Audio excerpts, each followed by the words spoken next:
اسی طرح اللہ تبارک و تعالیٰ کے فضل و کرم سے تبلیغی جماعت ساری دنیا کے اندر اللہ تبارک و تعالیٰ کے فضل و کرم سے اس نے اپنا فیض پھیلایا ہوا، اور وہاں کا بھی عالم یہ ہے کہ میں ساری دنیا میں گھوما ہوں، ساری دنیا کی سیریں کی ہیں، لیکن عوام الناس میں جتنا فائدہ اللہ تعالیٰ نے تبلیغی جماعت کے ذریعے عوام الناس کو پہنچایا، کوئی دوسری جماعت اس کا عشر عشیر بھی پیدا نہیں کرتی، 10 کا بھی پیدا نہیں کرتی۔ اللہ تبارک و تعالیٰ نے اس میں برکت دی، لیکن کیسے ہوئی؟ کیا پہلے حضرت مولانا محمد الیاس صاحب رحمۃ اللہ علیہ نے کوئی تنظیم قائم کی تھی؟ کیا کوئی امیر بنایا تھا؟ کوئی شورا بنائی تھی؟ کوئی منصوبہ بنایا تھا؟ کوئی مرکز کی تعمیر کی تھی؟ کوئی پلاٹ خریدا تھا؟ اس اللہ کے بندے کے دل میں اللہ تعالیٰ نے آگ پیدا کر دی، وہ مولانا الیاس صاحب رحمۃ اللہ علیہ کے سینے کی آگ وہ دل میں پیدا کر دی کہ مجھے مسلمانوں کو دین کی طرف لانا ہے۔ اکیلا آدمی، اس وقت تو اکیلے ہی تھے نا، اکیلے ہی تھے نہیں تھے، پہلے سے کوئی منصوبہ بنایا تھا، پہلے سے کوئی کمیٹی قائم کی تھی، پہلے سے کوئی رپورٹ بنائی تھی، پہلے سے کوئی بجٹ بنایا تھا؟ اکیلا انسان مولانا محمد الیاس رحمۃ اللہ علیہ، جس کے سینے میں آگ بھری ہوئی تھی، دین کی آگ، امت مسلمہ کے فلاح و بہبود کی آگ، اس نے کھڑا کر دیا میوات میں جا کے، کام شروع کر دیا۔ کوئی جماعت بنائے بغیر چند لوگوں کو ساتھ لیا، کوئی میں تو تنہائی چلا تھا جانب منزل، مگر لوگ کچھ ملتے گئے اور کارواں بنتا گیا۔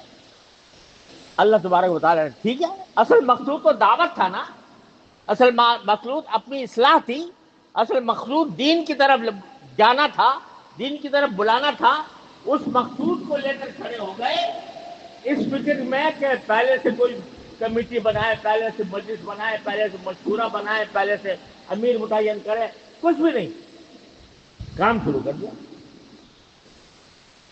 کام میں چونکہ اخلاص تھا، للہیت تھی، سوائے اللہ کے کوئی اور مقصود نہیں تھا، شہرت مقصود نہیں تھی، نام و نمود مقصود نہیں تھا، یہ نہیں تھا کہ میرا نام ہو جائے ساری دنیا کے اندر، ساری دنیا میرے قصیدے پڑھا کرے، میری تعریفیں کیا کرے، یہ نہیں تھا۔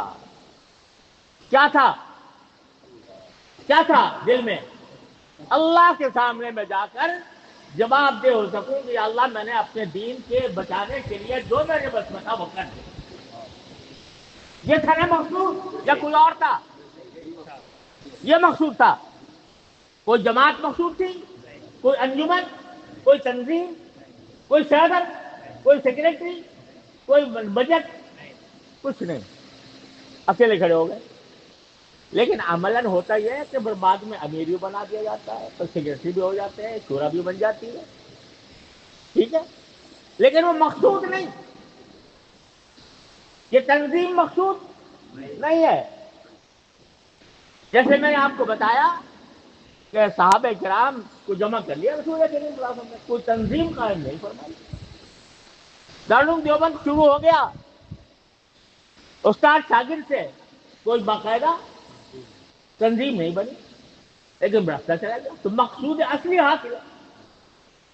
اب جب یہ بن گئی تو بسا اوقات ہوتا کیا ہے، جو خرابی جہاں سے پیدا ہوتی ہے وہ یہاں سے پیدا ہوتی ہے کہ تنظیم کو مقصد بنا لیا جاتا ہے۔ مقصد تھا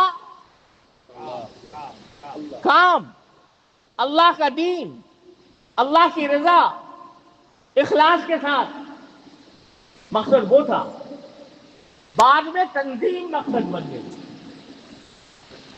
جو میری تنظیم میں ہے وہ میرا ہے، جو میری تنظیم سے باہر ہے وہ میرا نہیں ہے، یہ فتنہ پیدا ہو گیا۔ اور افسوس سے کہنا پڑتا ہے کہ کہ اس فتنے نے مسلمان کو لڑا دیا، قتل و غارت گری تک نوبت پہنچ گئی، مار پیٹ تک نوبت آ گئی۔ بنگلہ دیش میں جو واقعہ پیش آیا، خون کے آنسو انسان روتا ہے اس کو۔ وہ جماعت حضرت مولانا محمد الیاس صاحب رحمۃ اللہ علیہ اگر آج حیات ہوتے تو خون کے آنسو روتے اس واقعے کے اوپر جو پیش آیا۔ انہوں نے تو کوئی نہ ان کو امارت کی خواہش تھی، نہ ان کو شورا کی خواہش تھی، نہ ان کو کسی اور تنظیم کی خواہش تھی، وہ کام لے کر آئے۔ اگر تنظیمیں بٹ گئی، تنظیم بٹ گئی، بٹنے دو۔ اگر بٹ گئی ہے، ہم نے کوشش کی شروع میں کہ یہ بٹوارا نہ ہو، لیکن افسوس ہے کہ نہیں ہو سکتا، ہو گیا۔ تو اب بتاؤ، تنظیم مقصود ہے یا کام مقصود ہے؟ ایک بات کہو مجھ سے، بتاؤ کام مقصود ہے۔ نعرہ تکبیر، نعرہ تکبیر۔ کام مقصود ہے یا کسی خاص جماعت کے ساتھ منسلک ہونا مقصود ہے؟ کام مقصود ہے، کام مقصود۔ اگر کام مقصود ہے تو خدا کے لیے تفریق بٹاؤ۔ جو کوئی اللہ کا نام لے، جو کوئی اللہ کے دین کی طرف دعوت دے، اس کو خوش آمدید کہو، اس کو اپنا سمجھو، اس کے ساتھ محبت کا معاملہ کرو، اس کے ساتھ دشمنی مت رکھو۔ کیا اس بنا پر لڑو گے؟ حکم تو اقرا کا ہے نا بھائی، حکم کا ہے اقرا، کیا پڑھو؟ دین پڑھو۔ کوئی اگر فضائل اعمال پڑھتا ہے وہ پڑھے، کوئی منتخب احادیث پڑھتا ہے وہ پڑھے، وہ بھی اقرا، یہ بھی اقرا۔ تو اگر تھوڑا سا طریقے میں فرق ہے اس کو گوارا کر لو، لیکن مسلمانوں کے درمیان تفریق وہ چیز ہے جس کو سرکار دو عالم صلی اللہ علیہ وسلم نے زندگی بھر کبھی گوارا نہیں۔ اگر کوئی شخص مجھ سے دین سیکھنا چاہتا ہے، مجھ سے، میں یہ چاہوں کہ یہ مجھ سے سیکھے، دوسرے سے کے بعد نہیں جائے۔ میں یہ چاہوں کہ مولانا عارف بھائی، ان کے پاس 2-4 آدمی آتے ہیں دین سیکھنے کے لیے، میں کہتا ہوں یار دین کو یہاں سے تو میرے پاس آ، یہ بتاؤ اخلاص ہوگا یا ریاکاری ہوگی؟ اگر دین سیکھنے کے لیے ایک آدمی آ رہا ہے اور ایک جماعت کے ذریعے دین سیکھ رہا ہے تو اس سے کیوں دشمنی ہو آپ کو؟ اگر آپ کو ذریعہ ہوتا ہے تو وہ بھی آپ کا کام کر رہا ہے، وہ کر رہا ہے تو وہ بھی آپ کا کام کر رہا ہے۔ صحابہ کرام رضی اللہ تعالی عنہم اجمعین کے بارے میں حضرات تابعین فرماتے ہیں کہ بہت سے صحابہ کرام سے ہم جاتے تھے مسئلہ پوچھنے کے لیے، تو وہ کہتے تھے بھائی فلاں پاس وہ بڑا زیادہ بڑا عالم ہے، آپ اس سے پوچھیں۔ وہاں جاتے تھے تو وہ کہتے تھے فلاں بڑا عالم ہے، اس سے جا کے پوچھ لو۔ بعض اوقات ڈھونڈ پھر کے پھر پہلے آدمی کے پاس ہم آتے ہیں کہ جی وہ تو سب یہ کہہ رہے ہیں کہ آپ ہی بتائیں، تو پھر ان کو مسئلہ بتاتے۔ وہ چاہتے تھے کہ یہ دین کے بتانے کی جو فضیلت ہے وہ میرے بھائی کو حاصل ہو جائے تو زیادہ بہتر ہے، اس کا ثواب اس کو مل جائے۔ اس کے آج دنیا بن گئی ہے کریڈٹ کی، کریڈٹ لینا ہے، تیرا کس کے سر بندے، کس کا نام لیا جائے کہ اس نے بہت بڑا کارنامہ انجام دے دیا۔ میں قسم سے کہتا ہوں کہ اگر حضرت مولانا محمد الیاس صاحب رحمۃ اللہ علیہ کے حاشیے خیال میں یہ بات گزری ہوتی کہ میرا نام ہو جائے دنیا میں کہ اس نے دنیا میں دعوت دین کا بیڑا اٹھایا، تو ہرگز وہ دعوت میں شروع نہ کرتے۔ ان کے دل میں صرف اخلاص تھا، صرف للہیت تھی، صرف یہ کام تھا کہ اللہ تبارک کے دین کو کوئی فائدہ پہنچ جائے۔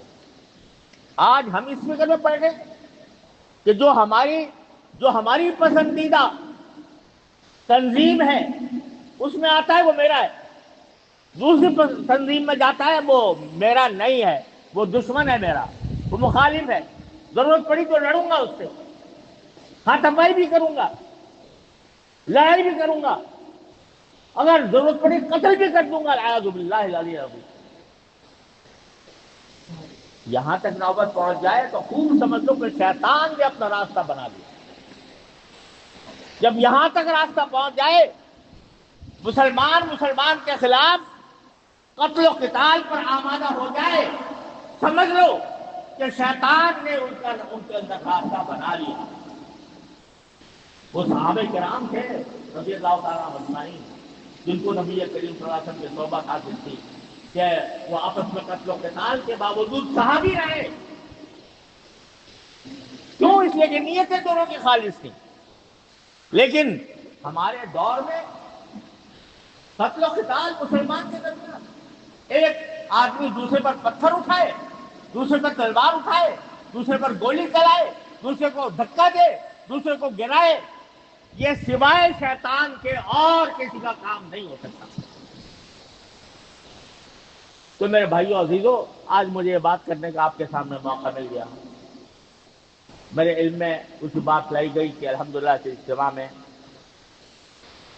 دونوں قسم کے حضرات موجود ہیں۔ الحمدللہ یہ سن کر مجھے بہت خوشی ہوئی کہ کوئی ایک ایسی جگہ ہوئی جہاں پر دونوں قسم کے حضرات جمع ہیں، اللہ کے لیے جمع ہیں، اللہ کے دین کے لیے جمع ہیں، اللہ تعالیٰ کے دین کی نصرت کے لیے جمع ہیں۔ انشاءاللہ اس پر برکتیں نازل ہوں گی، رحمتیں نازل ہوں گی، اور اپنے دلوں سے یہ کینہ نکالیے، اپنے دلوں سے یہ بغض ختم کیجئے، یہ ایک دوسرے کے خلاف محاذ آرائی کا سلسلہ بند کیجئے، اور سمجھیے کہ چلو ہم الگ ہو گئے ہیں، لیکن جو اصل مقصود ہے اس میں ہم متحد ہیں، وہ ہے اقرأ بسم ربک الذی خلق۔ لیکن بس خلاصہ یہ ہے، اقرأ کو مضبوطی سے پکڑ لو، اقرأ کو مضبوطی سے پکڑ لو، دین پڑھو، دین پڑھاؤ، دین پہنچاؤ، لوگوں کو دین کے قریب لاؤ۔ جو کوئی دوسرا دین کے قریب لا رہا ہے اس کا اپنا بھائی سمجھو، اس کا اپنا حریف نہ سمجھو، اس کا اپنا رقیب نہ سمجھو، اخوت کے ساتھ، محبت کے ساتھ، پیار کے ساتھ زندگی گزارو۔ یہ ساری برکت حضرت مولانا محمد الیاس صاحب قدس اللہ تعالیٰ سرہ، حضرت مولانا محمد یوسف خان صاحب رحمۃ اللہ تعالیٰ علیہ، حضرت مولانا نام الحسن صاحب رحمۃ اللہ علیہم، ان سب کی انوار و برکات ہیں جو اب تک چل رہے ہیں۔ لہذا ان کو خدا کے لیے آپس کی دشمنیوں، عداوتوں، لڑائیوں، جھگڑوں سے برباد نہ کرنا۔ جو اصل مقصود ہے وہ حاصل ہونا ہے۔ جو کوئی بھی دین کا کام کر رہا ہے اہلاً و سہلاً اس کو خوش آمدید کہو۔ اللہ تبارک و تعالیٰ اپنے فضل و کرم سے ہم سب کو اس کی توفیق عطا فرمائے۔